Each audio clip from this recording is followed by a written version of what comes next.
हम कब तक बाहर जा करके मरते रहें, कब तक हम लात खाते रहें, कब तक हम चप्पल खाते रहें, कब तक हम गाली सुनते रहें, कब तक हमें भगा दिया जाए। पूर्व सांसद व जाप सुप्रीमो पप्पू यादव ने अररिया पहुंचे, जहां उन्होंने अलग अलग जगहों पर कश्मीर में मारे गए परिजनों से मुलाकात की, उनको सांत्वना दी और साथ ही आर्थिक सहायता की। वे अररिया जिला अंतर्गत रानीगंज प्रखंड के ग्राम बौसी निवासी राजा ऋषि देव के घर पहुंचे। उन्होंने उनके परिजनों से मुलाकात की और उन्हें जीवन यापन के लिए 25,000 की आर्थिक मदद की। वहीं रानीगंज प्रखंड के ग्राम मिर्जापुर निवासी घायल टुनटुन ऋषि देव के परिजनों को तत्काल इलाज के लिए 10,000 की आर्थिक मदद दी। उन्होंने उनके जल्द स्वस्थ होने की कामना की। उन्होंने अररिया प्रखंड अंतर्गत खैरूगंज गांव निवासी स्वर्गीय जोगेंद्र ऋषिदेव के घर जाप प्रदेश महासचिव प्रिंस विक्टर के द्वारा उनके परिवार को 25,000 की आर्थिक मदद भिजवाई। उन्होंने सरकार पर निशाना साधा कि अब तक कोई रोजगार नहीं लग सका है, इसलिए लोगों को बाहर जाना पड़ता है।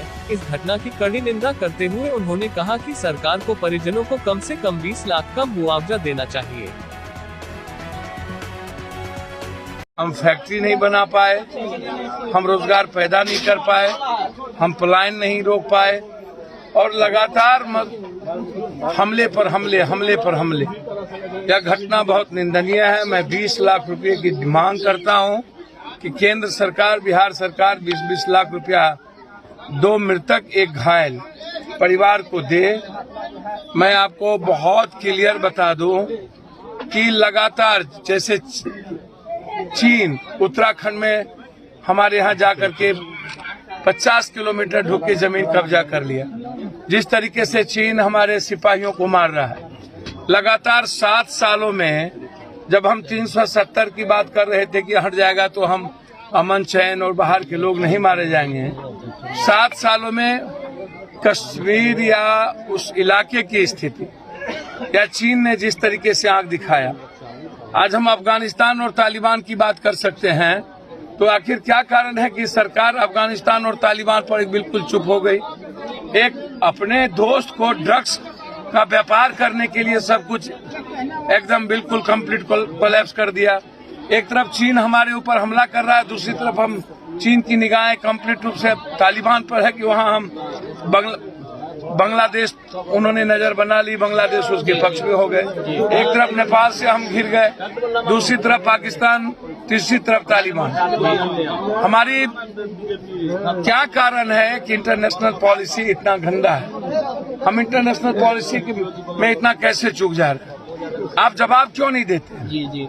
आप हर चीजों का राजनीतिकरण क्यों करते हैं? हर चीजों का राजनीतिक खोज क्यों करते हैं? तो ये 40 सालों में बिहार में जिसकी सरकार थी और जिन लोगों ने सरकार में जो रहे, उन्होंने रोजगार को पैदा हमारे युवाओं के लिए नहीं किया। हमारे मजदूरों का पलायन हुआ। हमारे पास किसान की स्थिति 1 कट्ठे 2 कट्ठे वाली, 1 बीघा से भी नीचे वाली स्थिति रही, जिसके चलते हमारी बहन की, हमारी बेटी की, हमारे बेटा का, हमारे यूथ का, हमारे भाई का कभी भी फ्यूचर बहुत वाइज नहीं रहा, आगे नहीं बढ़ा। नतीजा हुआ कि अपने परिवार, अपनी दादी, अपनी माँ को जिंदा रखने के लिए बहन के तन पर कपड़ा के लिए लोग बाहर जाने लगे और हम हमेशा लाश के रूप में लौट के आते हैं। तो हमें सोचना पड़ेगा बिहार के लोगों को कि हम कब तक बाहर जा करके मरते रहें, कब तक हम लात खाते रहें, कब तक हम चप्पल खाते रहें, कब तक हम गाली सुनते रहें, कब तक हमें भगा दिया जाए। हम बिहार में अपने घर में रह के काम क्यों नहीं कर सकते हैं? तो इसलिए सरकार बिल्कुल कोलैप्स है, सरकार की पॉलिसी सही नहीं है। सर आज